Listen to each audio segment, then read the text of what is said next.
Sir, keep your hands where I can see them. I am. I just don't understand why you're stopping me. We're investigating a report of a disturbance. But that wasn't me. I was just waiting right here. The encounter began, like hundreds of others that morning, in a public space built for routine movement rather than conflict. Cars passed. People focused on schedules. Nothing about the setting suggested it would soon become the center of scrutiny. Yet within minutes, an ordinary stop turned into something far more serious. A uniformed police officer exercised authority with confidence, while the man on the receiving end stood still, visibly confused. The moment was brief, but it carried weight that would not fade when the traffic moved on. At first glance, there was nothing remarkable about the man being stopped. He appeared middle-aged, professional, and calm. His posture suggested familiarity with public spaces and official environments. He had not drawn attention to himself. He was not running late or acting nervous, and he was simply present, moving through his day as planned. What followed did not match the setting or the circumstances, and that mismatch would soon become impossible to ignore. The officer's approach was firm and immediate. Instructions were given without explanation. The tone carried the expectation of compliance, the kind that leaves little room for discussion. The man listened, trying to understand why he was being singled out. He looked around briefly, aware that others nearby had slowed their steps. A few people paused, a few more watched from a distance. None of them intervened. They did not need to. The imbalance of power was already clear. As the interaction continued, the sense of confusion deepened. The man did not resist. He did not raise his voice. He appeared to be weighing his words carefully, aware that small choices could carry consequences. His uncertainty was visible in his stillness. He seemed to recognize that the situation had moved beyond a simple misunderstanding. Whatever the reason for the stop, it was no longer about clarity. It was about control. Unseen by most of those watching, cameras were already recording. A dashboard camera captured the angle from the street. Nearby security systems documented movement and time. The officer's own equipment logged the encounter as routine. At that moment, no one involved spoke of evidence or review. But every step, every pause, and every command was being preserved. What felt temporary to some would later become permanent. The detention that followed unfolded in plain sight. It did not involve chaos or shouting. It involved procedure carried out with certainty, even as the justification remained unclear. For the man being detained, the experience was disorienting. He understood the language of authority better than most, yet he was subject to it like anyone else. The dignity of routine life slipped away, replaced by the vulnerability of public suspicion. By the time the moment ended, the damage was already done. A line had been crossed. Even if few recognized it at the time, the stop would not be forgotten. It would be examined, slowed down, and replayed. And while the consequences were not yet visible, they were already set in motion, moving quietly toward an outcome no one at the scene could fully predict. Earlier that morning, the man had followed the same routine he had practiced for years. He woke before sunrise, reviewed a short list of tasks, and left his home dressed for a full day of work. There was nothing unusual about his schedule. It was built around predictability, shaped by long experience in public service. He was accustomed to deadlines, meetings, and careful decision-making. His role required discipline and restraint, qualities that carried into his personal life. He worked as a federal magistrate judge, a position that rarely placed him in the spotlight. Most of his work happened behind closed doors, reviewing cases, managing court proceedings, and making recommendations that affected real people in quiet but lasting ways. He was not a public figure in the traditional sense. Outside the courthouse, he blended easily into everyday spaces, known more for listening than speaking. That day, he was traveling alone, so focused on the logistics of his schedule rather than the environment around him. Like many professionals, he trusted that moving through public spaces carried an unspoken assumption of safety and fairness. He had spent a career enforcing rules through reasoned process, not force. The idea that he might suddenly need to defend his own rights did not cross his mind. At the same time, the police officer was working a routine patrol. The shift involved traffic monitoring and responding to minor calls, the kind of work that often blends together over long hours. Officers are trained to assess situations quickly, sometimes with limited information. Small details can take on outsized meaning.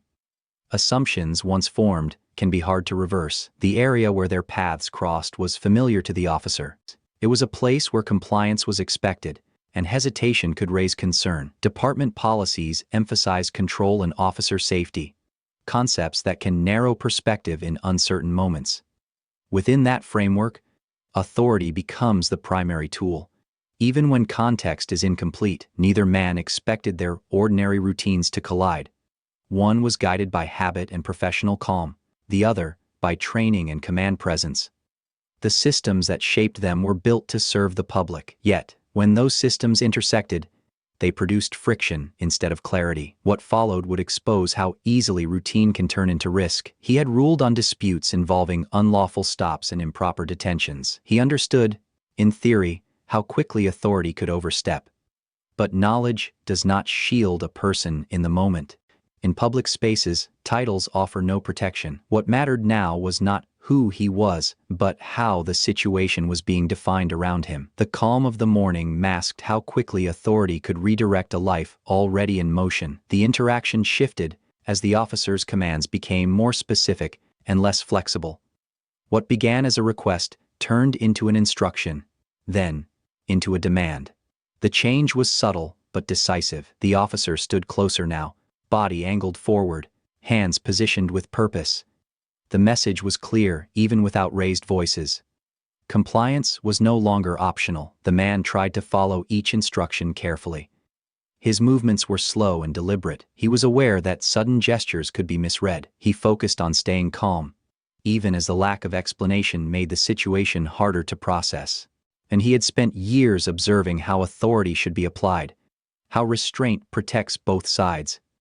In this moment, restraint was one-sided. The officer continued without offering a reason for the stop. There was no clear reference to a violation or complaint. The absence of context created a vacuum that authority quickly filled. Procedure replaced conversation. The officer's training emphasized control of the scene, and control now shaped every action. The man's attempts to clarify were met with repeated instructions to remain still and comply. Around them, the environment reacted quietly. A pedestrian slowed and pretended to check a phone. A driver glanced over from a stopped car. A nearby storefront reflected the scene in its glass. The presence of witnesses added pressure, even if no one spoke. Public spaces have a way of amplifying power dynamics. The man could feel a tension settling on him, not as a person, but as a subject. The imbalance was reinforced by equipment and uniform. The badge, the radio, the patrol car parked nearby all signaled authority. The man had none of those markers. His professional status was invisible here. He was defined only by how the officer perceived him in that moment. The law, which he had spent years interpreting and applying, felt distant and abstract. As the interaction continued, the officer's posture suggested certainty, even as a legal basis remained unclear. Authority often appears strongest when it is least questioned. The man understood this dynamic well. He also understood the risks of challenging it directly. His stillness was not agreement. It was calculation, shaped by experience and caution. Unnoticed by most of the bystanders, recording devices continued to document the scene. The patrol car camera captured angles and timing. Nearby security cameras recorded movement and proximity. These systems were designed to be neutral observers, indifferent to status or intent.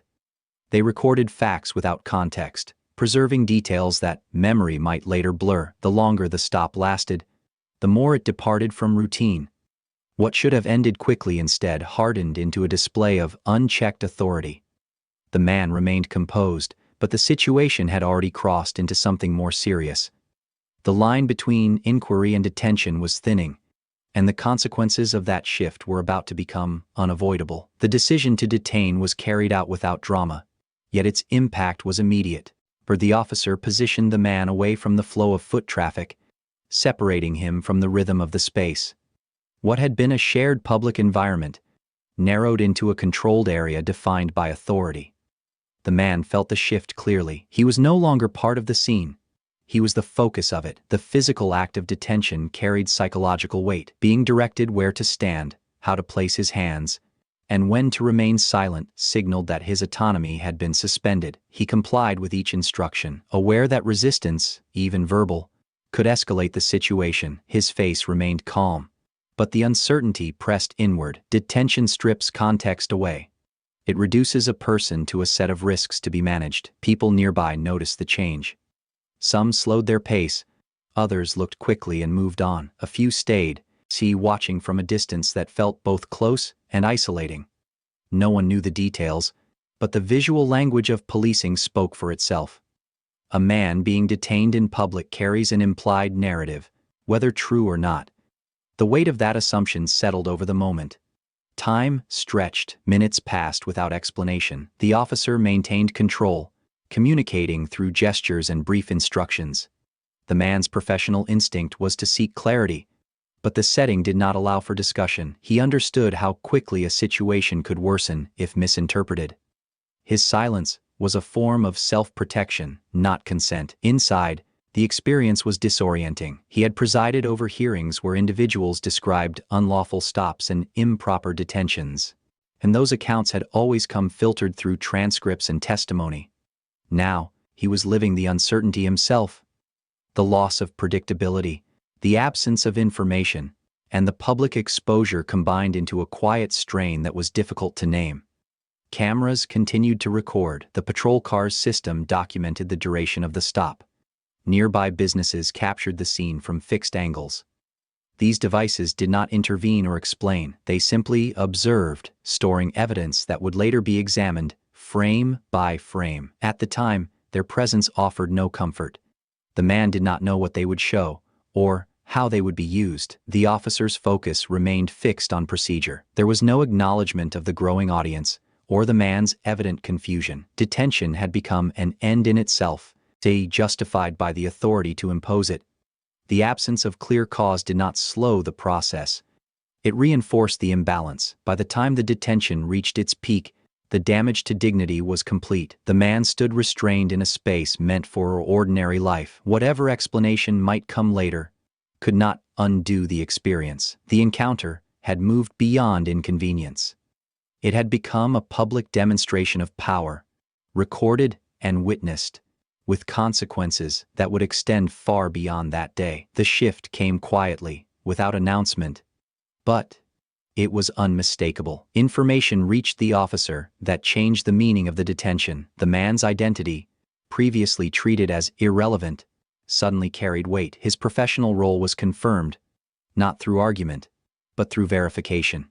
What had been a one-sided exercise of authority now faced an unexpected limit. The officer's posture adjusted. The firm stance softened. Movements became more measured. The certainty that had driven the encounter wavered, replaced by hesitation. This change did not erase what had already happened. It only highlighted it. Authority, once asserted without explanation, now recalibrated in response to status rather than facts. The man remained composed. He did not react with anger or relief. His focus stayed on maintaining control of himself. Years of experience had taught him that sudden reversals often come with their own risks. He understood that recognition could end the detention, but it could not undo the exposure. The people watching had already formed impressions. The cameras had already captured the sequence. Around them, the public atmosphere shifted as well. Bystanders sensed that something had changed, even if they did not know why. The tension eased slightly, but curiosity lingered. A detention that ends abruptly invites as many questions as it answers. The scene no longer fit the original narrative implied by the officer's actions. Attempts were made to explain or minimize the situation. Procedures were adjusted. The officer stepped back, creating physical space that had been denied moments earlier. The man was no longer treated as a potential threat. Yet the contrast itself became part of the record. The treatment before and after recognition told a story that could not be separated from the facts. The public nature of the reversal deepened the impact. Recognition did not happen privately, and it occurred in the same open space where authority had been imposed. The man's professional identity, once invisible, now stood in sharp contrast to how he had been handled. The question of why that identity mattered now, but not before, remained unanswered. For the man, The moment carried a particular weight. He had dedicated his career to ensuring that rights did not depend on status. Yet here, status had altered the course of events. The realization was sobering. It reframed the experience from a personal inconvenience into a broader concern about how authority operates when unchecked. As the encounter drew toward its end, the immediate threat passed. But the significance of what had occurred only grew clearer. The detention had revealed more than a mistake. It had exposed a system responsive to hierarchy rather than principle, and that recognition would not stay confined to the sidewalk where it happened. It would follow the evidence, the process, and the people involved into a much larger arena. The days that followed were quiet on the surface.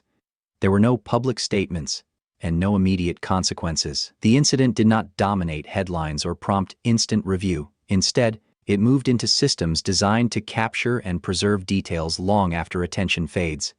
Reports were filed. Timestamps were logged.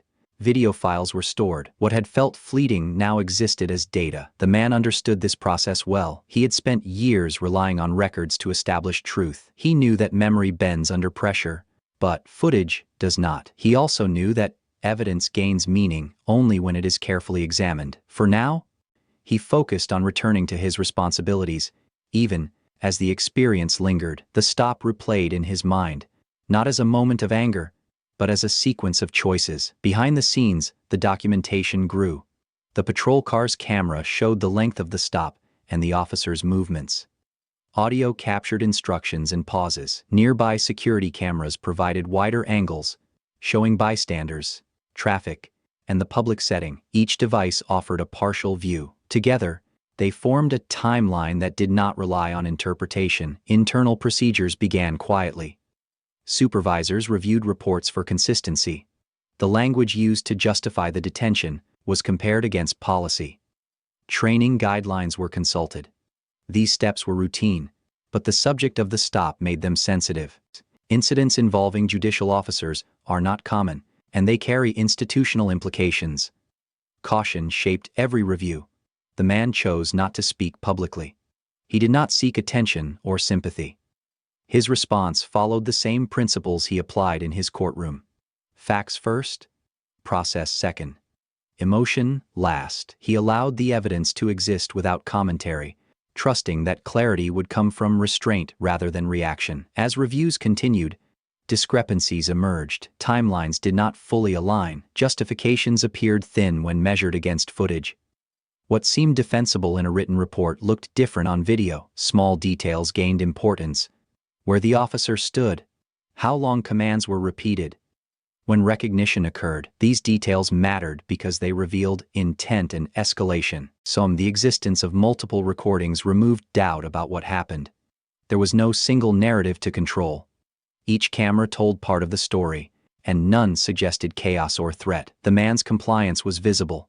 The absence of clear cause was evident. The shift in treatment after recognition stood out sharply. Evidence does not argue. It waits. As the material accumulated, the focus moved away from perception and toward accountability. What began as a routine stop was now a documented event with lasting implications. The record was complete. The question was no longer what happened, it was what would be done about it. The move from internal review to legal action was deliberate, not rushed. After examining the available evidence, the man concluded that the incident raised questions that could not be resolved through administrative channels alone. The issue was no longer limited to a single officer's judgment. It involved constitutional protections that apply to everyone, regardless of profession or status. A federal civil rights lawsuit was filed in his name. In plain terms, such a lawsuit argues that a government official violated basic rights guaranteed by law. In this case, the focus was unlawful detention and misuse of authority. The filing laid out the sequence of events using documented evidence rather than opinion. Video footage, written reports, and time records formed the backbone of the claim. The lawsuit did not seek public attention. It sought accountability. The damages requested reflected both personal harm and a broader principle. Being detained without clear cause in public carries emotional and professional consequences.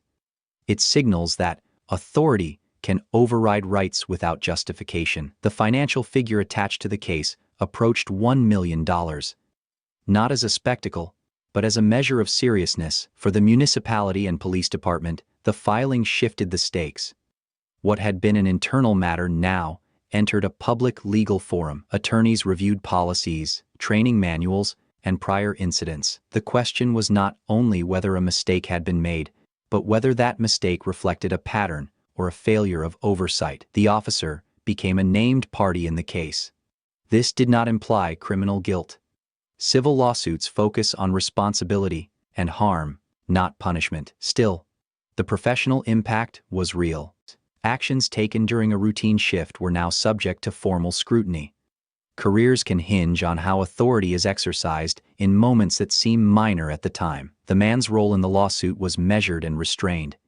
He did not frame himself as exceptional. In fact, the filing emphasized the opposite. If someone deeply familiar with the law could be detained without cause, the risk to ordinary citizens was clear. The case was presented as a test of principle, not privilege. As the lawsuit progressed, it drew attention within legal and law enforcement circles. Not because of drama, but because of its implications. The evidence was clear. The questions were narrow. The outcome would signal how seriously courts treat documented overreach.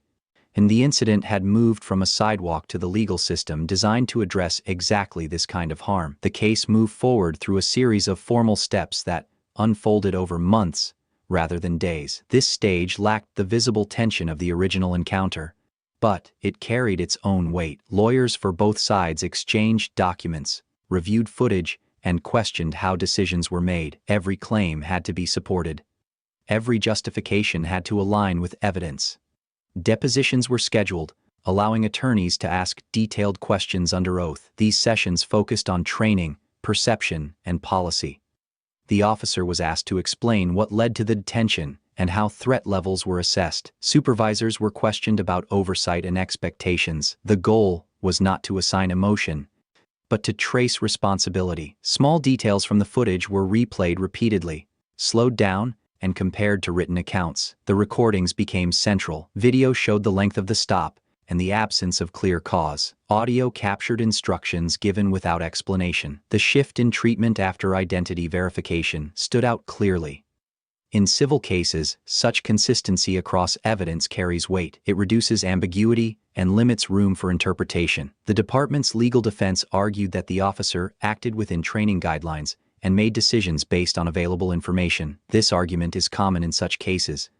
Courts often give officers wide discretion, but discretion has limits. The judge reviewing the case focused on whether those limits were crossed. The question was not whether the officer felt justified, but whether the law supported that feeling. Expert reviews were introduced. These explained standard policing practices in plain terms and compared them to what occurred. They addressed how long a stop should last, what constitutes reasonable suspicion, and when detention becomes unlawful. These explanations were designed for clarity, not persuasion. The court needed to understand the mechanics of authority as much as the outcome. Throughout this process, the man remained largely out of view.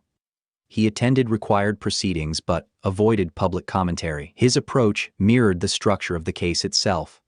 Let the record speak. Let the law apply evenly. Personal outrage was absent from the filings. What mattered was consistency between principle and practice. As scrutiny deepened, the pressure increased on the municipality. Civil rights cases carry financial and reputational risk. Settlements, when they occur, often reflect an assessment of that risk rather than an admission of intent. Here, the strength of the evidence narrowed options. The documentation left little room to reframe the narrative. By the time the case approached resolution, the focus had shifted from what happened to what consequences would follow. The legal process had done what it was designed to do. It slowed the moment down, examined it carefully, and prepared to assign accountability based on facts rather than authority. The resolution came through agreement rather than trial. A common outcome in civil rights cases where evidence is clear and risk is high. The municipality agreed to a financial settlement approaching $1 million. The figure reflected more than personal harm. It accounted for legal exposure, public trust, and the documented failure to respect constitutional limits. Settlements of this size are not routine. They signal that the cost of defending the action outweighed the cost of accepting responsibility. The payment was made using public funds, a fact that carries its own weight. Such outcomes place accountability not only on individuals, but on institutions that train, supervise, and empower them. Financial consequences force agencies to confront how authority is exercised on the ground. They turn abstract principles into measurable impact. Alongside the settlement, procedural changes were addressed.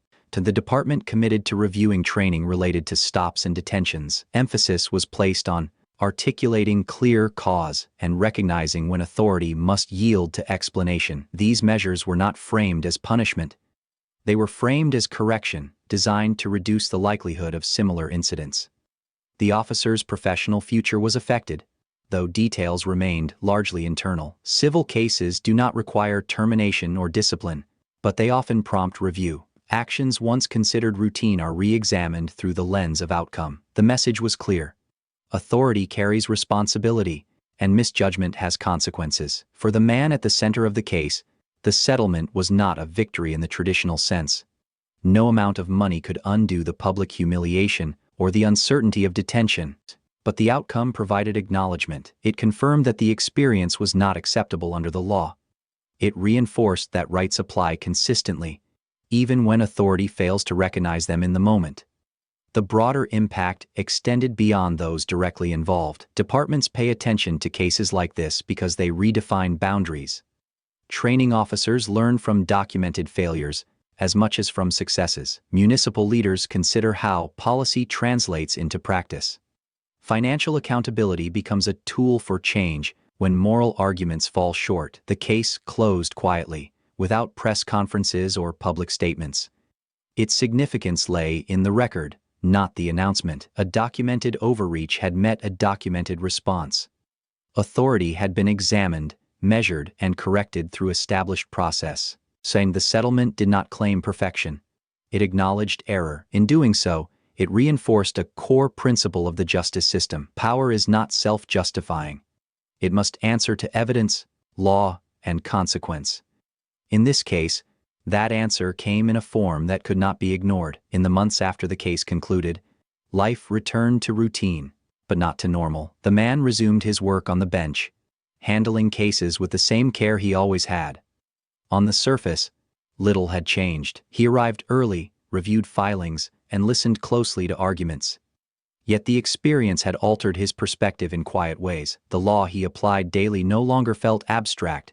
It had touched him directly, in a public and humbling way. The incident remained part of the record, referenced in training discussions and legal analysis. It was no longer about one stop or one officer. It became an example of how authority can drift when unchecked, and how documentation can pull it back into focus. For many, the case served as a reminder that rights are most vulnerable in ordinary moments, not dramatic ones. Within the police department, the settlement carried lasting weight. Financial accountability prompted review, not only of policy, but of culture. Officers were reminded that clarity matters, that explanation is not weakness, and that compliance without cause erodes trust. These lessons were not framed as blame, but as necessity. Public confidence depends on restraint as much as enforcement. For the man, closure did not come from the settlement alone. It came from the process itself. Evidence had been examined, standards had been applied. The outcome followed. Established rules rather than influence or emotion. That mattered. It affirmed the system he had served for decades, even while exposing its vulnerabilities. The public humiliation of the detention could not be erased. It remained a personal cost, shared quietly with family and colleagues, but the resolution ensured that the experience would not be dismissed or forgotten. It had meaning beyond embarrassment. It contributed to accountability. Injustice often unfolds without witnesses or records. This case was different. It was observed, documented, and reviewed. Authority was challenged not through outrage, but through evidence. The result was not perfection, but correction. The story ends without spectacle. No single outcome restored what was lost. But the process worked as intended. Power was examined.